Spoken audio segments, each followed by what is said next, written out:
আপনারা দেখছেন YouTube channel সোনালী দিনের বাজার।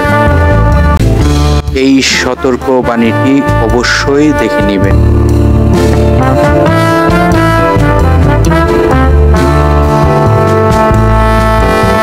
প্রিয় বিনিয়োগকারী ভাই ও বোনেরা, আপনাদের সাথে খুবই গুরুত্বপূর্ণ একটি স্টকের তথ্য নিয়ে আসলাম। যে তথ্যগুলো আপনারা যদি সংগ্রহ করতে পারেন তাহলে আশা করি সেই তথ্যগুলো আপনাদের ব্যবসার সহযোগিতা করবে। দেখুন, স্টকটির এমন কিছু গুরুত্বপূর্ণ তথ্য জানাবো যে তথ্যগুলো এই মুহূর্তে আপনার সংগ্রহ করা প্রয়োজন। এখন বিনিয়োগ করেন কিনা না করবেন এটা আপনার ব্যক্তিগত বিষয়, কিন্তু তথ্যগুলো আপনি জেনে রাখুন। দেখুন, আমি কিন্তু বেশ কয়েকটি স্টকেরই কিন্তু তথ্য ইদানিং যে প্রকাশ করেছি তার মধ্যে রেজাল্ট অলরেডি মনে হয় পেয়ে গেছেন। তো এখন আপনাদেরকে যে স্টকটি নিয়ে আলোচনা করব সেই স্টকটির শেয়ার সংখ্যা অনেক কম এবং প্রাইসও অনেক কমে গিয়েছে। সেজন্য এই স্টকটিকে নিয়ে এই মুহূর্তে আমরা আলোচনা করার প্রয়োজন মনে করলাম, সেই কারণে এই আলোচনাটি প্রকাশ করার চেষ্টা করব। ইতিমধ্যে আপনারা আজকের ভিডিওর টপিকটি দেখেছেন, অল্প শেয়ার যে কোনো সময় মুভমেন্টে দেখা যাবে এই স্টকটি। তো চলুন স্টকটির আলোচনা করার আগে গতকালকের মার্কেটের কিছু তথ্য নিয়ে আপনাদের সাথে আলোচনা করি। দেখুন, গত কার্য দিবসে আপনারা ইতিমধ্যে দেখেছেন 45.71 ডিএসসি 100 সূচক প্লাস হয়েছে। গুড। এখন আমরা যদি তাকাই ডিএসসির যে লেনদেনের গতিটি, দেখুন লেনদেনের গতিটি যেহেতু ভালো হচ্ছে, আশাবাদী যে লেনদেনের গতি এভাবে যদি ভালো হতে থাকে, আজকে যদি আমরা 500 কোটি টাকার উপরে লেনদেন দেখতে পারি তাহলে আশাবাদী যে লেনদেনের গতি হিসাবে মার্কেটের একটি মুভমেন্ট আসতেছে। তো আপনারা জানেন 450 কোটি টাকা প্লাস লেনদেন হয়েছে এবং 210টি কোম্পানি দর বাড়ার তালিকায় ছিল, দর হারার তালিকায় ছিল 105টি কোম্পানি, 76টি কোম্পানি ছিল যে প্রাইজে ওপেনিং ছিল সেই প্রাইজে ক্লোজিং হয়েছে। আমরা যদি সেক্টরের দিকে তাকাই তাহলে ইতিমধ্যেই দেখতে পারতেছি ফার্মা সেক্টরের অবস্থান ছিল ভালো অবস্থানে, দ্বিতীয় অবস্থানে ছিল জেনারেল ইন্স্যুরেন্স, তৃতীয় অবস্থানে ছিল ইঞ্জিনিয়ারিং সেক্টর, চতুর্থ অবস্থানে ছিল টেক্সটাইল সেক্টর, পঞ্চম অবস্থানে ছিল টেক্সটাইল ব্যাংক সেক্টর। তো এইভাবেই কিন্তু ফুয়েল সেক্টর রয়েছে, লাইফ ইন্স্যুরেন্স রয়েছে, এইভাবে কিন্তু সব সেক্টরেরই কিন্তু স্টক বেড়েছে। তো এখন কথা হলো যে এইভাবে যদি মার্কেটের একটি স্ট্যান্ড তৈরি হয় তাহলেই কিন্তু মার্কেটটি একটি ভালো মার্কেটে যাওয়ার পরিস্থিতি হবে। কিন্তু আজকের লেনদেনটি কিন্তু 500 কোটি টাকার উপরে হতে হবে, তাহলেই কিন্তু আমরা বুঝতেই পারবো যে মার্কেট একটি ভালো প্ল্যাটফর্মে যাওয়ার জন্য আবারও প্রস্তুত হচ্ছে। তো এটি আমরা ফলো করার প্রয়োজন যে 500 কোটির গড়টি কি ধরে মানে পার করে কিনা, নাকি যদি গত কার্য দিবসের থেকে আবার লেনদেন কমে যায় তাহলে কিন্তু আমাদের যে ভালো কিছু এই মুহূর্তে হচ্ছে তা কিন্তু বোঝা যাবে না। যদি 500 কোটি টাকা ক্রস করতে পারে তাহলে বুঝতে পারবো আমরা যে মার্কেট একটি ভালো প্ল্যাটফর্মে যাওয়ার জন্য প্রস্তুত হয়েছে এবং মার্কেটের একটি নতুন মুভমেন্ট আমরা দেখতে পারবো। তো আজকের আলোচনার যে স্টকটি সেটি নিয়ে আপনাদের সাথে আলোচনা করি।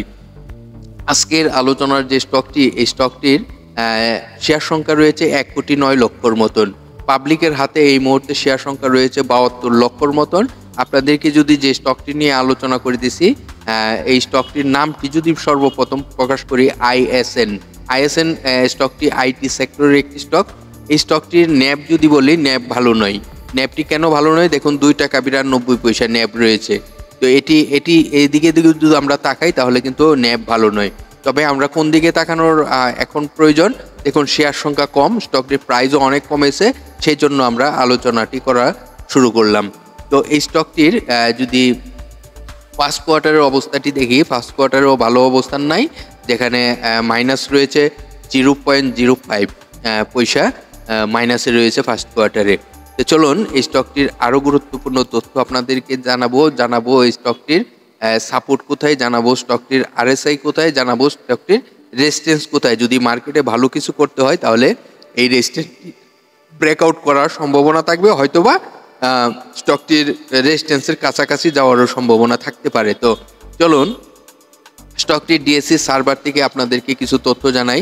দেখুন এই স্টকটি 52 ওয়ার্কিং ডের মধ্যে 27 টাকা সর্বনিম্ন প্রাইজে আসে এবং সর্বোচ্চ প্রাইস হয়েছিল 65.50 পর্যন্ত। এই স্টকটি আইটি সেক্টরের একটি স্টক এবং এই স্টকটির আপনারা যদি দেখুন এই স্টকটি বাংলাদেশ পুঁজিবাজারে তালিকাভুক্ত হয় 2002 সালে এবং স্টকটি বি ক্যাটাগরিতে লেনদেন চলিতেছে। স্টকটির শর্ট টাইমের জন্য সামথিং লোন রয়েছে এবং লং টাইমের জন্য লোন রয়েছে।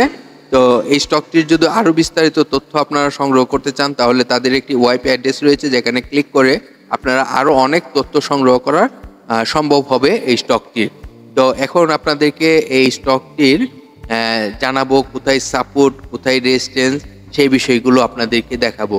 দেখুন এই স্টকটি আপনাদেরকে যদি একটি বিষয় দেখানোর চেষ্টা করি, স্টকটি আমরা যদি 16 জুলাই এর অবস্থানটি দেখি, এটি 50 টাকা ক্রস প্রাইজে ছিল, যেখানে 50 টাকা প্লাসে ছিল। বুঝতেই পারতেছেন স্টকটির একটি মুভমেন্ট ছিল 15 তারিখ, আবার 15 তারিখের পর এই স্টকটির 70 আরএসআইটি ক্রস করেছিল। সেজন্য আপনাদেরকে সবসময় বলি যে আরএসআই 30 থেকে 70 আরএসআই স্ট্যান্ডার্ড আরএসআই 70 আরএসআইটি যখন ক্রস করেছিল তখন কিন্তু স্টকটি রিস্ক হয়ে গেছিল। সেই জন্য আপনারা 16 জুলাই দেখতেছেন যে স্টকটি ভলিউম হয় কম 15 তারিখ থেকে, আবার 16 তারিখে প্রাইস কিছুটা ভালো হয়ে আবার কারেকশনের জন্য প্রস্তুত হয়ে যায়। তো এটি হলো যে আরএসআই কিন্তু ওই দিন সিগন্যাল দিয়ে দিয়েছে যে এটি আবারও কারেকশন হতে পারে। তো এটির জন্যই আপনাদেরকে বোঝানো যে আরএসআইটি সবসময় আমাদের ফলো করা প্রয়োজন, কারণ আরএসআই কিন্তু একটি স্টকের দিক নির্দেশনা বলার চেষ্টা করে। দেখুন এই স্টকটি কারেকশন হতে হতে কিন্তু একদম নেরুতে চলে আসছিল, যেখানে আপনাদেরকে দেখানো হয়েছিল 27 টাকা। এই 27 টাকা কিন্তু 28শে অক্টোবরে আসছিল, 28শে অক্টোবরে কিন্তু 27 টাকা পর্যন্ত প্রাইসটি হয়। তো এরপরেই কিন্তু এই যে আরএসআইটি যদি দেখেন, আরএসআই কিন্তু প্রায় 15-16 মতন কিন্তু আরএসআই চলে আসছিল। তারপর থেকে কিন্তু আরএসআই আবার ইউটার্ন আসতেছে। তো এখন এই যে আরএসআই আবার একটি ইউটার্ন আসছে, আর আপনারা জানেন গত কার্য দিবসের ক্লোজিং অনুযায়ী 50.95 রয়েছে আরএসআই, এখনো বিনিয়োগযোগ্য আরএসআই, এবং এখান থেকে আবারও কিন্তু একটি ইউটার্ন আসলে এখান থেকে ভালো একটি প্রফিট করা সম্ভব। এখন স্টকটিকে আমরা যদি সাপোর্টটি দেখার চেষ্টা করি তাহলে স্টকটির সাপোর্ট রয়েছে কোথায়? স্টকটির সাপোর্ট রয়েছে 32 টাকা 80 পয়সা। 32 টাকা 80 পয়সা তার সাপোর্ট, শক্তিশালী সাপোর্ট। এবং স্টকটি যদি মার্কেটে ভালো কিছু করে তাহলে তার একটি রেজিস্ট্যান্স রয়েছে, যে রেজিস্ট্যান্সটি ব্রেকআউট করতে পারলে স্টকটি কিন্তু আরো ভালো করবে। তাহলে আমরা রেজিস্ট্যান্সটি কত দেখতে পারতেছি? স্টকটির রেজিস্ট্যান্স দেখতে পারতেছি 42 টাকা 20 পয়সা। আশা করি 42 টাকা 20 পয়সা রেজিস্ট্যান্সটি টাচ করে হলো আসবে, আর যদি সে টাচ করে ইউটার্ন দিতে পারে তাহলে কিন্তু স্টকটি আরো ভালো প্রাইস হওয়ার সম্ভাবনা থাকবে। আপাতত আমরা 42 টাকা 20 পয়সা রেজিস্ট্যান্সটিকে ফলো করব, তখন কিন্তু 70 আরএসআই টাচ করার সম্ভাবনা থাকবে।